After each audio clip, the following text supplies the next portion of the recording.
Oke. Oke. Oke, Mas Sony terkait dengan keterangan tadi. Ya, terima kasih teman-teman media. Yang perlu kita sampaikan hari ini adalah keterangan ahli yang menyampaikan terkait dengan penghapusan pidana. Ini yang perlu kita garis bawahi ya. Karena yang disampaikan oleh ahli yang dihadirkan hari ini yaitu dari psikolog forensik itu menggambarkan situasi Richard Eliezer, pertama patuh dan taat, kemudian ada ketakutan, ada kecemasan, tidak berani menolak perintah. Nah, ini menggambarkan seorang Richard Eliezer. Kemudian diperkuat dengan keterangan dari ahli dari pidana yang menyampaikan terkait dengan keadaan memaksa.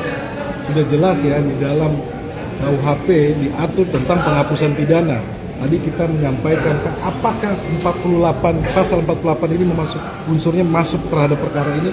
Tadi ahli sampaikan pasal 48 masuk terkait dengan keadaan memaksa, overmah, dan itu disampaikan terkait dengan penghapusan pidana. Jadi proses ini kami melihat bahwa inilah realita, inilah fakta yang terjadi, bahwa klien kami pertama dari awal perkara ini kita sudah sampaikan tidak punya niat. Kedua, terkait dengan keadaan psikologinya tadi sudah disampaikan oleh psikolog forensik bahwa ada ketakutan, kemudian ada kecemasan ketika disuruh memilih untuk berpikir atau ini, tetapi dia karena ketakutannya sangat tinggi sehingga dia patuh dan taatnya sangat tinggi. Nah, itu terungkap di persidangan. Nah, juga ini terkait dengan yang tadi ya, bahwa ada penghapusan pidana. Kami harapkan bahwa dalam proses ini tentunya majelis hakim akan melihat fakta-fakta, kemudian jaksa penuntut umum, tapi kami tidak mendahului, biarlah proses ini berjalan. Tetapi sekali lagi bahwa peluang terkait dengan penghapusan pidana, Richard Eliezer mempunyai peluang tersebut karena arah pembelaan kami adalah penghapusan pidana.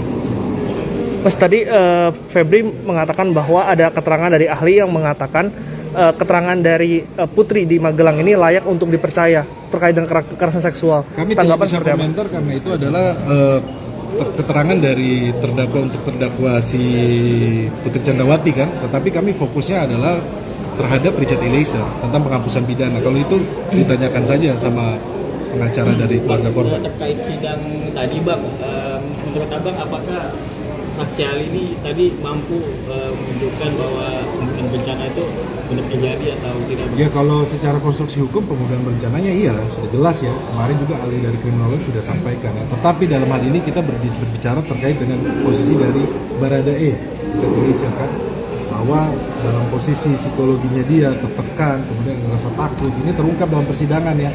Kemudian disambungkan dengan keterangan dari pidana bahwa ada penghapusan pidana pasal 48 overmah.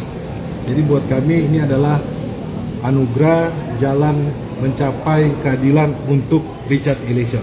Untuk sidang selanjutnya, ahli yang kita hadirkan adalah mungkin belum kita sampaikan ya. Jadi ya, dari awal kan kita sampaikan ada kejutan-kejutan, nanti kita sampaikan nanti pas hari H. Ada yang mau ditambahkan? Tadi sebentar penghapusan pidana itu penghapusan pidana keseluruhan dalam dakwaan masuk 55. Terkait dengan dakwaannya 340 dan 338 di dalam KUHP itu ada penghapusan pidana, sudah sangat jelas ya. Terkait dengan fakta persidangan bahwa penghapusan pidana itu layak untuk diterima oleh seorang Richard Eliezer karena fakta persidangan menyampaikan apa yang sesuai dengan fakta persidangan dan apa yang dirasakan oleh Richard Eliezer. Karena keadaan terpaksa itu sudah sangat tadi disampaikan ya, sudah jelas. Ada yang mau disampaikan lagi dari sisi psikolog, Pak Freddy? Oke, baik. Tadi saya tambahkan sedikit soal Richard hanyalah sebagai alat. Pasal 55, Sambo berposisi sebagai doppelganger yang menyuruh melakukan, dan Richard Eliezer hanyalah sebagai alat. Dan menurut ahli hukum Van Bemmelen, seorang alat tidak dapat dihukum. Itu yang sangat melegakan dan sudah dikonfirmasi oleh ahli yang dihadirkan oleh saudara jaksa penuntut umum. Dan yang kedua adalah tentang masalah kejiwaan. Kami bersyukur sekali pada hari ini ahli psikologi forensik sangat clear menjelaskan bahwa dalam situasi tertekan seperti itu dengan kepangkatan yang sangat jauh, ada ketakutan bahwa kalau dia tidak menembak, Richard tidak menembak, dia yang ditembak. maka itu membuat dia dalam kondisi yang tadi destructive behavior tadi itu. Dan itu hal-hal yang menurut hemat kami sangat dapat kami andalkan dalam pembelaan yang akan kami ajukan di kemudian hari. Terima kasih. Saya ada yang sampaikan? Oke. Jadi buat kami hari ini persidangan hari ini yang disampaikan oleh Ali menguntungkan kami ya. Ini sesuai fakta persidangan, menguntungkan kami, menguntungkan posisi dari Richard Eliezer. Terkait dengan alat tadi yang disampaikan oleh rekan saya bahwa Richard Eliezer ini sebagai alat, dan sebagai alat dia tidak bisa diminta pertanggungjawaban pidananya. Oke. Oke. Terima kasih. Terima kasih Bang Roni.